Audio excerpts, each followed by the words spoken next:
అప్పుల బాధలు వెంటాడుతున్నాయా? అయితే 6 JVR వారి జాతిరత్నాలు ధరించండి. వెల్కమ్ బ్యాక్ టు మనం టీవీ. నేను మీ పవన్ బేస్వాడ. అకాల వర్షాల కారణంగా దేశంలో పలు ప్రాంతాలు జలమయమయ్యాయి. కుండపోత వర్షాల కారణంగా అనేక ప్రాంతాలు జలమయం కావడంతో పాటు వాతావరణ శాఖ రెడ్ అలర్ట్ జారీ చేసింది. ఓవైపు కరెంటు నిలిచిపోగా మరోవైపు రవాణా వ్యవస్థ స్తంభించిపోయింది.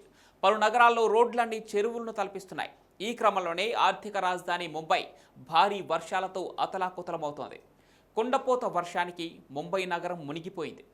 మే 25వ తేదీ నుండి ఎడతెరిపి లేకుండా కురుస్తున్న వర్షాలకు రోడ్లు, ఇళ్లు, కాలనీలు పూర్తిగా నీట మునిగాయి. నగరంలోని అనేక ప్రాంతాల్లో 200 మిల్లీమీటర్లకు పైగా వర్షపాతం నమోదైనట్లు అధికారులు వెల్లడించారు. మరోవైపు భారీ వర్షాల కారణంగా ముంబైలోని వర్లీ మెట్రో స్టేషన్ నీట మునిగిన దృశ్యాలు సామాజిక మాధ్యమాల్లో వైరల్గా మారుతున్నాయి.